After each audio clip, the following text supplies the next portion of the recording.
ಎಲ್ರಿಗೂ ನಮಸ್ಕಾರ. ನಾನು doctor Prithvi Ramesh, consultant physician, Nirmala multi speciality hospital, Mysuru. ಇವತ್ತು ವರ್ಲ್ಡ್ ಡಯಾಬಿಟಿಸ್ ಡೇ, ವಿಶ್ವ ಮಧುಮೇಹ ದಿನ. ಈ ಡಯಾಬಿಟಿಸ್ ಅನ್ನೋದು ಚಿಕ್ಕ ವಯಸ್ಕರಿಂದ ಹಿಡಿದು ಹಿರಿಯರಲ್ಲಿ ಮತ್ತು ಈವನ್ ಗರ್ಭಾವಸ್ಥೆಯಲ್ಲಿ ಕಾಣಿಸುವಂತಹ ಒಂದು ಕಾಯಿಲೆ. ಹಾಗಿದ್ರೆ ಈ ಡಯಾಬಿಟಿಸ್ ಸಿಂಪ್ಟಮ್ಸ್ ಏನೇನು?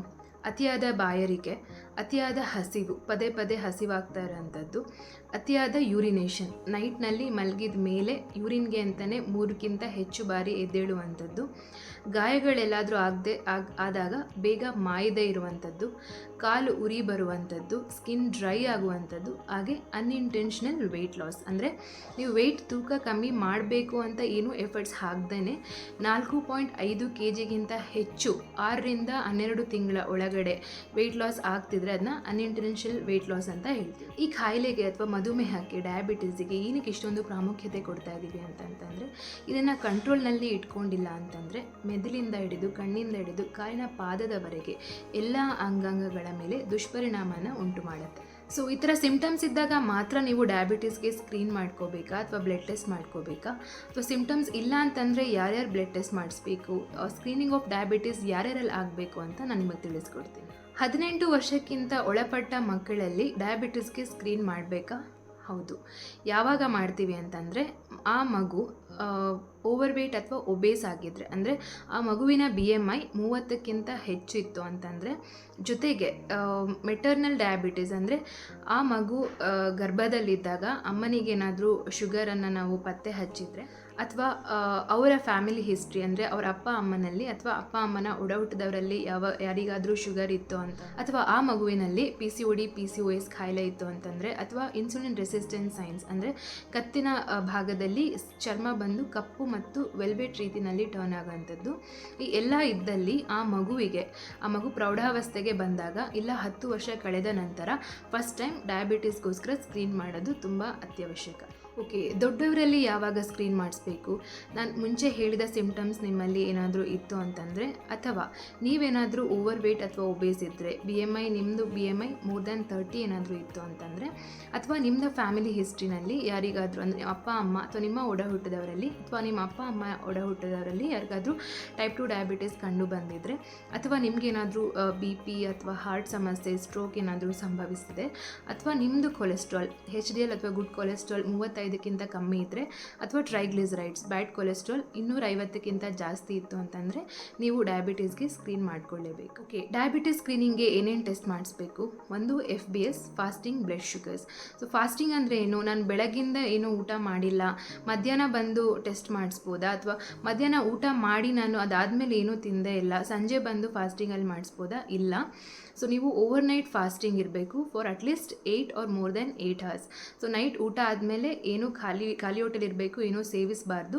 ಸೊ ಬೆಳಿಗ್ಗೆ ಬಂದು ನೀವು ಫಸ್ಟ್ ಸ್ಯಾಂಪಲ್ ಏನು ಕೊಡ್ತೀರಾ ಅದು ಫಾಸ್ಟಿಂಗ್ ಬ್ಲಡ್ ಗ್ಲೂಕೋಸ್. ಹಾಗೆ PPBS ಅಂದರೆ ಪೋಸ್ಟ್ ಪ್ರ್ಯಾಂಡಲ್ ಬ್ಲಡ್ ಗ್ಲೂಕೋಸ್, ಅಂದರೆ ತಿಂಡಿ ತಿಂದ ನಂತರ. ತಿಂಡಿ ಅಂದರೆ ಏನು ತಿನ್ನಬೇಕು? So it should be equivalent to 75 grams of glucose. ಅಂದರೆ 3 ಇಡ್ಲಿ ಅಥವಾ 2 ದೋಸೆ ಈ ರೀತಿ ಸೇವನೆ ಮಾಡಿ 1.5ರಿಂದ 2 ಗಂಟೆ ನಂತರ ಬ್ಲಡ್ ಕೊಡಬೇಕು. ಹಾಗೂ HbA1c. ಸೊ ಈಗ ಶುಗರ್ ಅಂತ ಡಯಾಗ್ನೋಸ್ ಮಾಡೋಕ್ಕೆ ಈ 3 ಟೆಸ್ಟ್ ಅಬ್ನಾರ್ಮಲ್ ಇರಬೇಕಾ? ಇಲ್ಲ.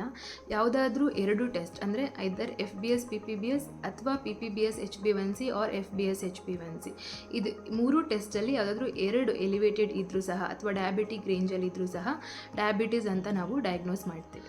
ಡಾಕ್ಟರ್, ನನಗೆ ಲ್ಯಾಬಿಗೆ ಹೋಗಿ ಟೆಸ್ಟ್ ಮಾಡ್ಸೋಕ್ಕಾಗೋದಿಲ್ಲ, ಮನೆಯಲ್ಲೇ ಗ್ಲೂಕೋಮೀಟರ್ ಇದೆ, ಅದರಲ್ಲಿ ನಾನು ಖಾಲಿ ಹೊಟ್ಟೆಲಿ ಮತ್ತು ಊಟ ಆದಮೇಲೆ ಟೆಸ್ಟ್ ಮಾಡಿ ನಾನು ಶುಗರ್ ಇದೆಯಾ ಇಲ್ವಾ ಅಂತ ನೋಡ್ಕೋಬೋದಾ? ನೋ. ಗ್ಲೂಕೋಮೀಟರ್ ಇರೋದು ಓನ್ಲಿ ನೀವು ಲೋ ಶುಗರ್ ಆದಾಗ, ಏನಾದರೂ ಸಿಂಪ್ಟಮ್ಸ್ ಇದ್ದಾಗ ಶುಗರ್ ಡೌನ್ ಆಗಿದೆಯಾ ಅಂತ ನೋಡೋಕ್ಕೆ, ಅಥವಾ ಇನ್ಸುಲಿನ್ ಟೈಟರ್ ಮಾಡೋಕ್ಕೆ, ಅಥವಾ ಮಾತ್ರೆ ಟೈಟರ್ ಮಾಡಲಿಕ್ಕೆ ಹೊರತು ಶುಗರ್ನ ಡಯಾಗ್ನೋಸ್ ಮಾಡಲಿಕ್ಕೆ ನಾವು ಗ್ಲೂಕೋಮೀಟರಿಂದ ಬಂದಿರೋ ರೀಡಿಂಗ್ಸ್ನ ಬಳಸೋದಿಲ್ಲ. ನೀವು ವೇನಿಂದ ಬ್ಲಡ್ ಡ್ರಾ ಮಾಡಿರೋಂಥ ಸ್ಯಾಂಪಲಲ್ಲಿ FBS PPBS HbA1c ಮಾಡಿಸೋದು ತುಂಬಾ ಇಂಪಾರ್ಟೆಂಟ್. ಸೊ ಪ್ರೆಗ್ನೆಂಟ್ ಆದಮೇಲೆ ಶುಗರಿಗೆ ನಾವು ಯಾವಾಗ ಸ್ಕ್ರೀನ್ ಮಾಡ್ತೀವಿ ಅಂತ. ಸೊ ಪ್ರೆಗ್ನೆನ್ಸಿನಲ್ಲಿ as soon as the pregnancy is detected, ಅಂದರೆ ನೀವು ಪ್ರೆಗ್ನೆಂಟ್ ಅಂತ ನಿಮಗೆ ತಿಳಿದ ತಕ್ಷಣ ಶುಗರ್ ಇದೆಯಾ ಇಲ್ವಾ ಅಂತ ನಾವು ಒಂದ್ಸತಿ ಸ್ಕ್ರೀನ್ ಮಾಡ್ತೀವಿ. ಇನ್ ಕೇಸ್ ಅದೇನಾದರೂ ನೆಗೆಟಿವ್ ಇತ್ತು ಬಟ್ ಆಗ ಮಾಡೋಕ್ಕಾಗಿಲ್ಲ ಅಂತಂದರೆ ಮತ್ತೆ ಅದನ್ನು 28 ವಾರಗಳಲ್ಲಿ ನಾವು 7th ಮಂತಲ್ಲಿ ಮತ್ತೆ ಶುಗರಿಗೆ ನಾವು ಸ್ಕ್ರೀನ್ ಮಾಡ್ತೀವಿ. ಒಂದ್ಸತಿ ಗರ್ಭಾವಸ್ಥೆನಲ್ಲಿ ಡಯಾಬಿಟಿಸ್ ಅಂತ ಗೊತ್ತಾಗಿ ಇನ್ ಕೇಸ್ ಡೆಲಿವರಿ ಆದಮೇಲೆ ಆ ಮೆಡಿಕೇಷನ್ಸ್ನ ನಾವು ಅಥವಾ ಇನ್ಸುಲಿನ್ನ ಸ್ಟಾಪ್ ಮಾಡಿತ್ತು ಅಂತಂದರೆ ಓಕೆ ನಾರ್ಮಲ್ ಆಗಿದೆ ಅಂತ ಹಾಗೆ ನಿಲ್ಲಿಸ್ಬಿಡಬಾರ್ದು. ಲೈಫ್ ಲಾಂಗ್ ಎವ್ರಿ 3 ಇಯರ್ಸ್ 3 ವರ್ಷಕ್ಕೊಮ್ಮೆ ನಿಮಗೆ ಶುಗರ್ ಇದೆಯಾ ಇಲ್ವಾ ಅಂತ ಹೇಳಿ ಸ್ಕ್ರೀನಿಂಗ್ ಬ್ಲಡ್ ಟೆಸ್ಟ್ ಮಾಡಿಸ್ಕೊಳ್ಳೋದು ತುಂಬಾ ಇಂಪಾರ್ಟೆಂಟ್.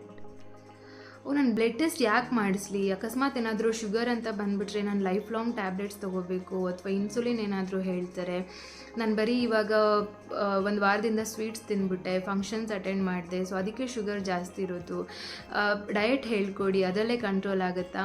ಸೊ ಈ ನಿಮ್ಮ ಎಲ್ಲ ಕ್ವೆಶನ್ಸಿಗೆ ನಿಮ್ಮದು ಬ್ಲಡ್ ಶುಗರ್ ಲೆವೆಲ್ಸ್ ಎಷ್ಟಿದೆ ಅದ್ರ ಮೇಲೆ ಡಿಪೆಂಡ್ ಆಗುತ್ತೆ. ಖಾಲಿ ಹೊಟ್ಟೆಲಿ ನಿಮ್ಮ ಬ್ಲಡ್ ಗ್ಲೂಕೋಸ್ ಏನಾದರೂ 126ಕ್ಕಿಂತ ಮೇಲಿದ್ದರೆ ಅಥವಾ ಊಟ ಆದಮೇಲಿನ ಬ್ಲಡ್ ಗ್ಲೂಕೋಸ್ ಏನಾದರೂ 200ಕ್ಕಿಂತ ಮೇಲಿತ್ತು ಅಂದರೆ ಅಥವಾ HbA1c 6.5%ಗಿಂತ ಮೇಲಿತ್ತು ಅಂತಂದರೆ ಇದನ್ನ ನಾವು ಡಯಾಬಿಟೀಸ್ ಅಂತ ಡಯಾಗ್ನೋಸ್ ಮಾಡ್ತೀವಿ. ಓಕೆ, ಇನ್ಸುಲಿನ್ ಯಾವಾಗ ತೊಗೋಬೇಕು, ಮಾತ್ರೆನಲ್ಲೇ ಕಂಟ್ರೋಲ್ ಆಗುತ್ತಾ ಅಂತ ಹೇಳಿದ್ರೆ ಮುಂಚೆ ಎಲ್ಲ 3 ಮಾತ್ರೆಗಳು 3 ಡಿಫ್ರೆಂಟ್ ಕಾಂಬಿನೇಷನ್ ಆಫ್ ಟ್ಯಾಬ್ಲೆಟ್ಸ್ ಕೊಟ್ಟು ಶುಗರ್ ಕಂಟ್ರೋಲಲ್ಲಿ ಇಲ್ಲ ಅಂತಂದರೆ ಅದಾದಮೇಲೆ ಇನ್ಸುಲಿನ್ ಟ್ರೈ ಮಾಡ್ಬೋದಿತ್ತು.